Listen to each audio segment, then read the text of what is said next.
ખાતે પાસામાંથી છૂટી આવેલા આરોપીઓની ઓળખ અને ડીસીઆર ભરવાનો કાર્યક્રમ સુરત પોલીસ કમિશનરની હાજરીમાં યોજાયો હતો। સુરતમાં ગુનાઓ આચરી પાસામાં ગયેલા આરોપીઓને છૂટી આવ્યા બાદ હાલ શું કરી રહ્યા છે અને ફરીથી તો ગુનાખોરીના રવાડે નથી ચડ્યા તે અંગે પોલીસ દ્વારા આરોપીઓની તપાસ કરાઈ રહી છે। ત્યારે સુરત પોલીસ હેડક્વાર્ટર ખાતે સુરત શહેરના પાસાના આરોપીઓ કે જેઓ છૂટીને આવ્યા હોય તેઓનું પોલીસ કમિશનરની હાજરીમાં ઓળખ પરેડ અને ડોસિયર ભરવાનો કાર્યક્રમ યોજાયો હતો। અત્યારે માનनीय ડીજી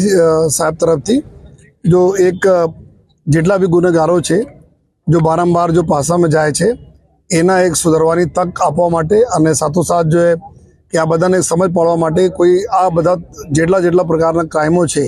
જેમાં મારામારી હોય કે ચેન સ્નેચિંગ હોય, મોબાઈલ સ્નેચિંગ હોય, વ્હીકલ ચોરી હોય, ઘરફોડ ચોરી હોય, વ્યાજખોરી હોય, સાયબર ક્રાઇમ હોય,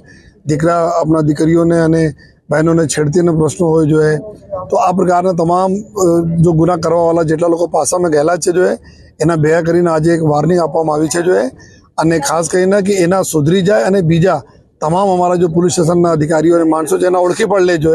તો આ પ્રકારને એક પોલીસ હેડક્વાર્ટર ખાતે આજે બધાને સૂચના આપવામાં આવી જોઈએ અને ઉમ્મીદ રાખીએ છીએ કે આ લોકો ઉપર અમારે મેન્ટર પ્રથા બી હોય છે કે પોલીસવાળા બધા ઉપર વોચ પણ રાખે છે। સાથોસાથ એના આજે સૂચના આપવામાં કોઈ પણ પ્રકારના કૃત્ય નહીં કરશે તો એના વિરુદ્ધમાં જો કાયદાકીય કડક કાર્યવાહી કરવામાં આવશે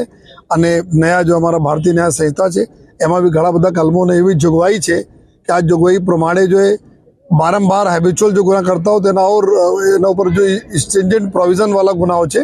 તો એના બી અમે લોકો જો દાખલ કરીશ તો આજે બધાને સમજ આપવામાં આવી અને ઉમ્મીદ રાખીએ છીએ કે આ લોકો જો ગુનાહિત પ્રવૃત્તિઓ છે જો પબ્લિકને આપણા રંજાડે છે એનાથી બધા લોકો દૂર રહેશે જો આ આશયથી આજે બધા લોકોને 519 જેટલા જો પાસાના આરોપીઓ છે જેના અહીંયા જો ભેગા કરવામાં આવેલા છે।